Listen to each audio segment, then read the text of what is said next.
William Faulkner and A Rose for Emily. A Dissection by Chris Stewart. William Faulkner was born in New Albany, Mississippi on September 25, 1897. He was raised in Oxford, Mississippi.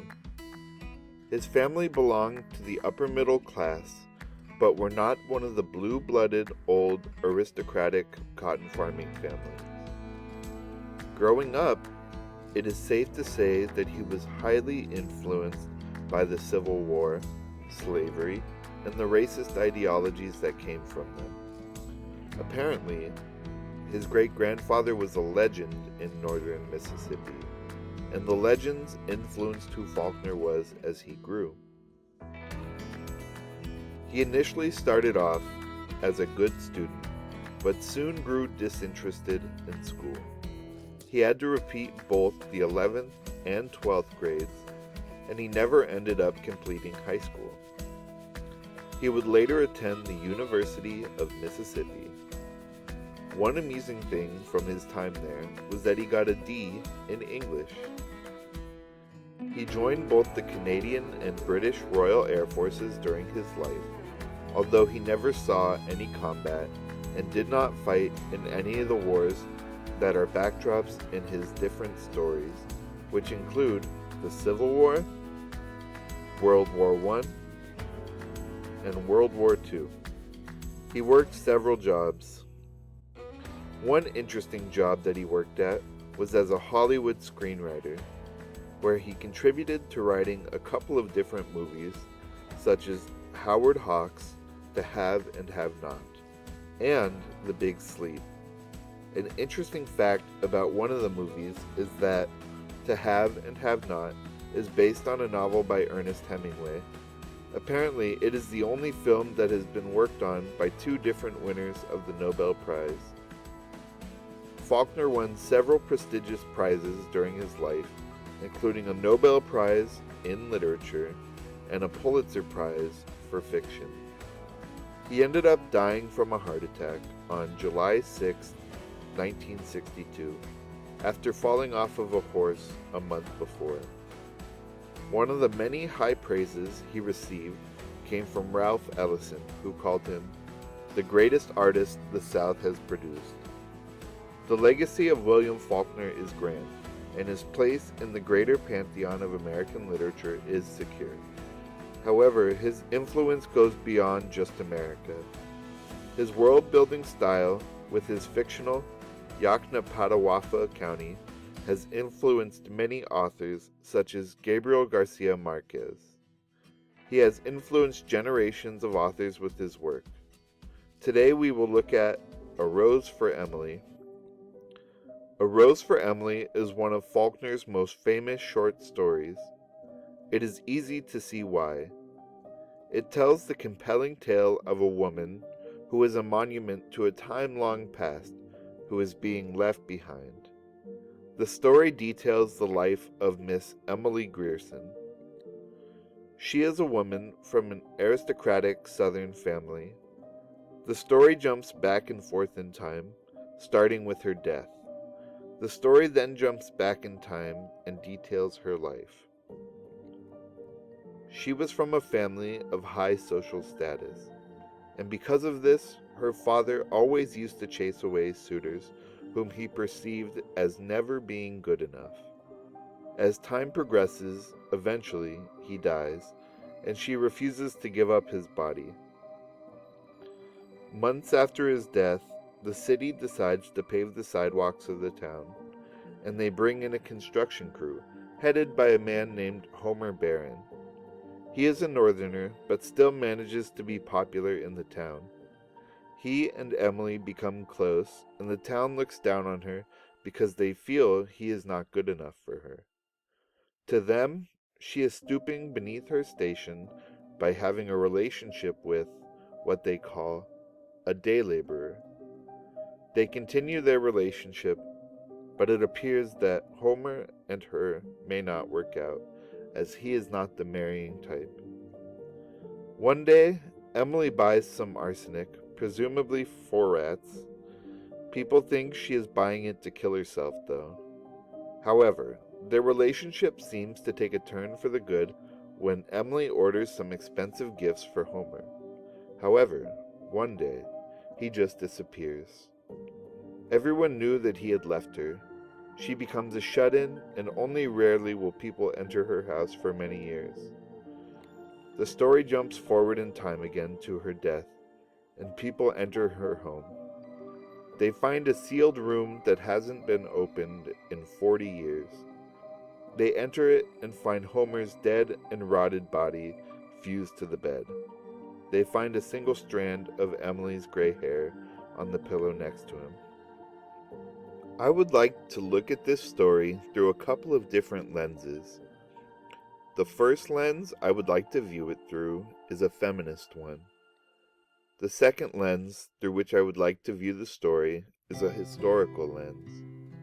I think that you will find these two lenses work very well to dissect this story.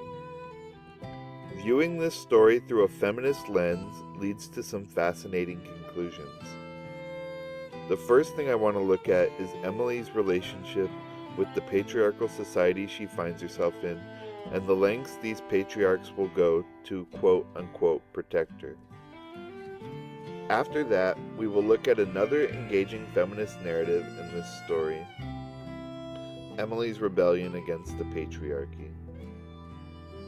Two of the main patriarchs who tried to protect Emily during the story are her father and Colonel Sartoris. To me, her father is the more interesting of the two. He wishes to preserve her virginity with everything he has got. He gives her no option when it comes to suitors courting her.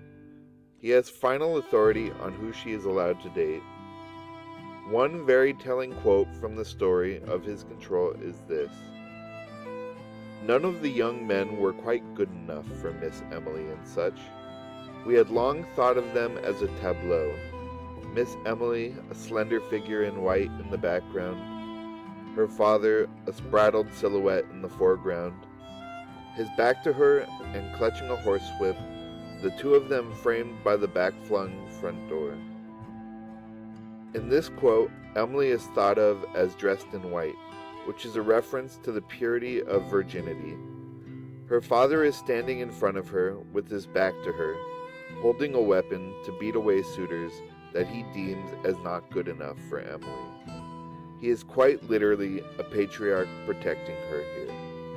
Here is a quote from the time of his death that shows the effect that his treatment had on her. She told them that her father was not dead.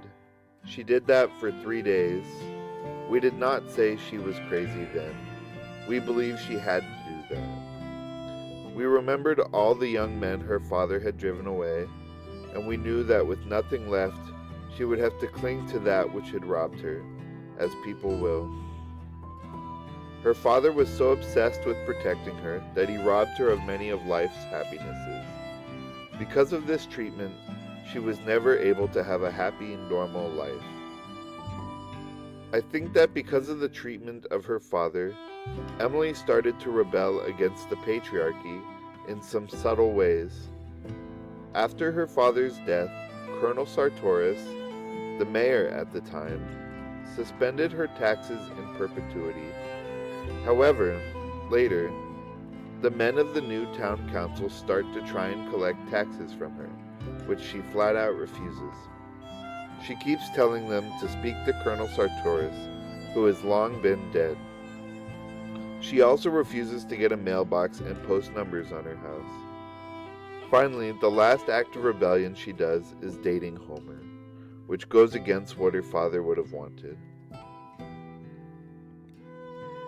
The next lens through which I want to look at this story is historical.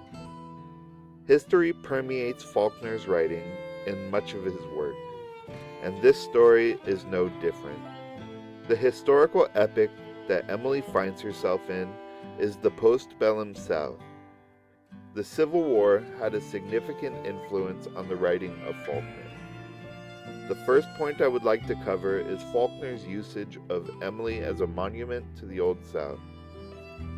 The next point I will cover is the story's theme of the Old South's historical tradition versus the society's encroaching progress. Many times throughout the story, Faulkner refers to Emily as a monument to the Old South. Take this quote from the beginning of the story. "When Miss Emily Grierson died, our whole town went to her funeral. The men threw a sort of respectful affection for a fallen monument, the women mostly out of curiosity to see the inside of her house, which no one, save an old manservant, a combined gardener and cook, had seen in at least 10 years. This means they hold her up as a symbol of all that was good during the antebellum South. She represents the Southern American aristocracy that many of the town's residents still hold on a pedestal. She has her large plantation house and her august family name that is well respected in the city. She represents the good times of the antebellum South. In this town, the past is whitewashed and nobody remembers all the bad things that happened before the war. They only remember the good times." Another quote that shows her as a monument is this one. "Alive, Miss Emily had been a tradition, a duty, and a care, a sort of hereditary obligation upon the town. The people of the town were proud of their heritage, and Emily was a symbol of their proud past, even if, at times, they looked down on her." One of the most prominent themes throughout the story is the changing times. Throughout the whole story, the town is changing around Emily.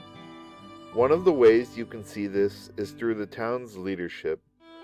The first leader we are aware of is Colonel Sartoris. He is a part of the old guard in the town. He encapsulates the time period well as he passes racist laws against African American women, while simultaneously playing the role of a chivalrous man when he excuses Emily from paying taxes in perpetuity. As the story goes on, the town's leadership becomes more and more progressive and less connected to the old Southern values. When Emily's property begins smelling bad, the old guard, in this case Judge Stevens, refused to tell her she smells terrible, while the new progressive generation would have no problems with it. This shows that the old gallant Southern ideas are starting to be a thing of the past. Later, the town's leadership brings Homer's company to pave the sidewalks, showing that the city is modernizing. An interesting thing about Homer is that he represents progress because he is a northerner, yet the citizens still like him.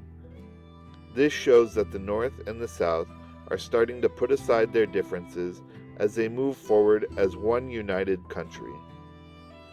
Another way that we can see progress occurring is through the setting. Emily's neighborhood was originally full of proud plantation-style houses filled with the august citizens of the town. By the time of Emily's death, her home is the only one left, and it is surrounded, as they say, by garages and cotton gins. This shift shows that the South is abandoning its old agricultural ways and beginning to industrialize. Emily's house stands alone as a reminder of the South's quote-unquote glorious past. All in all, Faulkner's A Rose for Emily is a compelling tale. It gives us a window into a time long past. In the end, time comes for us all. Time moves ever forward. The day will come for most of us when we will be forgotten, lost to time. Our achievements will turn to dust, just like Homer did. I, for one, will consider myself lucky if I can just enjoy my short time on this earth. The key to this is to surround yourself with love, which Emily failed to do. I hope this presentation has found you well. I hope the rest of this semester goes well for you as we move on to the final push. Thank you so much for listening. Go hug your loved ones.